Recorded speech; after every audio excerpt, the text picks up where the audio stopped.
I got a bit of a haul from Christmas presents that I got from my dad because I forgot to pick them up on the day. First up is this beast. This is The Art of Rogue One, a Star Wars story. My partner and I are very into Star Wars. He's got a lot of Star Wars tattoos. I think he's probably more into it than me, but I do really like it. So this is a really nice, thoughtful gift, and it shows you how they came up with the concepts and what they started with and what they went to with them.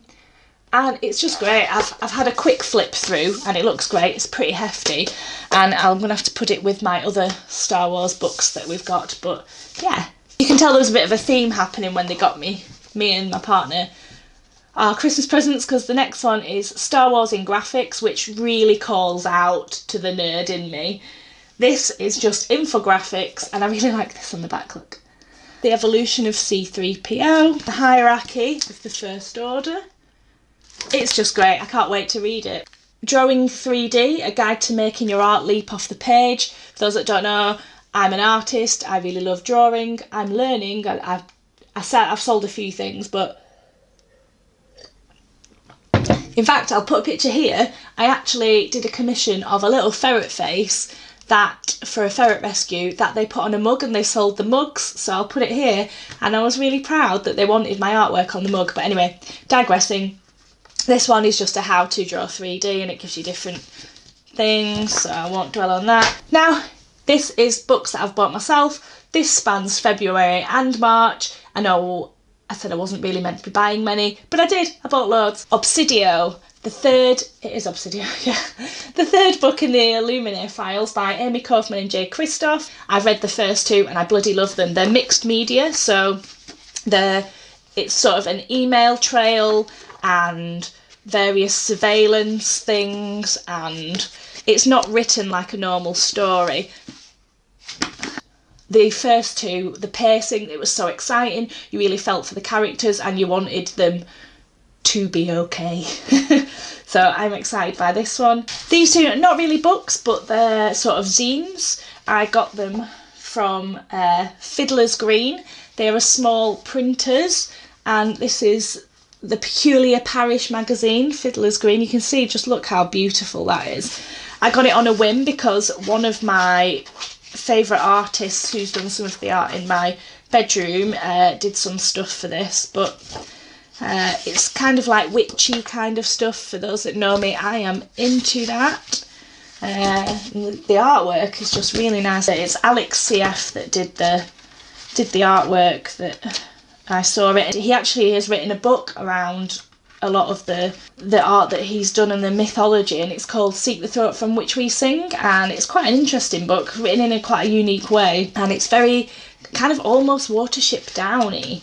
I've actually lent it to my friend at the moment, so I can't show it you, but this is some of his work. Absolutely stunning stuff. So yeah, this is just a beautifully printed zine, and I also got a copy of this Armchair Demonology, just because I thought it sounded amazing. The Magical Benefits of Cultivating Bad Habits.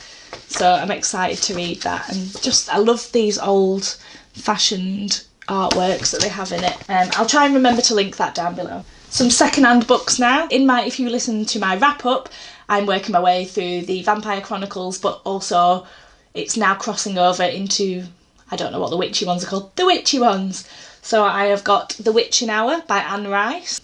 This is a hefty book. I don't know when I'm going to read this because I'm finding Anne Rice's books quite hard to get through now, and this is 1,200 pages, so I don't know. It says, on the veranda of a great New Orleans house, now faded, a mute and fragile woman sits rocking and the witching hour begins. Don't really know more than that, but I'm willing to give it a go if I can be asked to read a 1,000-page book. Now, before I got my beautiful copy of Bram Stoker's Dracula, I did buy a second-hand copy, and because I really wanted to read it and I realised I didn't have it, but it's quite grotty. Stuart Lee, How I Escaped My Certain Fate, The Life and Deaths of a Stand-Up Comedian. For those that are non-British, you might not know who he is. He is quite, I guess, a jaded and cynical, but also usually quite right comedian. I've seen him perform his stand-up a couple of times, and He is really great. Prince of Thorns by Mark Lawrence. I just saw the cover and thought this looks super fun. Robin Hobb said it's jaw-dropping, so I figured I'd pick it up. This is obviously a fantasy. From being a privileged royal child raised by a loving mother, George Ancrath has become the Prince of Thorns, a charming, immoral boy leading a grim band of outlaws in a series of raids and atrocities. The world is in chaos. Violence is rife, nightmares are everywhere. George has the ability to master the living and the dead, but there is still one thing that puts a chill in him. Returning to his father's castle, George must confront horrors from his childhood and carve himself a future with all hands turned against him. So this is a debut novel. This is a debut novel from Mark Lawrence. Again, second-hand bookshop. Absolute Power, the real lives of Europe's most infamous rulers. I thought this sounded great. I love a bit of non-fiction. I think the monarchy and the power structures that various countries have is very interesting in what they get away with and how they got there and what they do when they get there. It just says, throughout history, all monarchs have lived with the strange dichotomy of simultaneously being human and more than human. In our time, when monarchies seem little more than tourist curiosities and democracy is taken for granted, it's easy to forget just how much power pre-democratic rulers once wielded. The rulers and holders of political power in this book were all possessed of vast, in many cases absolute power, power which was often exercised arbitrarily and unjustly. It's split into different countries and different rulers. So we've got Rome, Iberia, France, the British Isles, Scandinavia. So yeah, I think this is going to be quite interesting. I might not read this all in one go. I might have it at bedtime and read like a couple of rulers and then probably go to sleep and have nightmares about dictators trying to do bad things. But it sounds pretty good anyway. Who did I say? I didn't say who it was by. It's by somebody called C.S. Denton. I think this is my last used bookshop one. This is the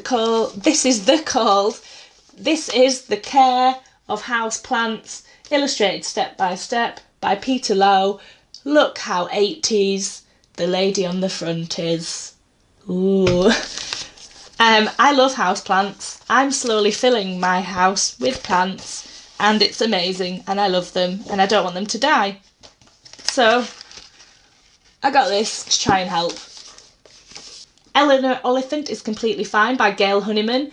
You'll have seen this going around BookTube. It's meant to be bloody brilliant. I think it won, the Costa Book Awards. It's about a lonely lady called Eleanor who keeps to herself. She's quite introverted and something happens and she ends up befriending somebody at work, and that is all I know, because most of the people that I've seen talking about this haven't wanted to spoil it because the magic is in the story of you not going in and not knowing, which I think is true of a lot of stories really, but I've heard amazing things. It was buy one get one half price. Elmet by Fiona Mosley. Again, I've not took the stickers off because I'm lazy. Everyone's been waffling on about this. I think this was also up for the Costa Book Awards or the Man Booker, I can't remember. This, as far as I can tell, is about a guy who brings his family out away from the hustle and bustle of westernised modern life, and I think that's all I know about it.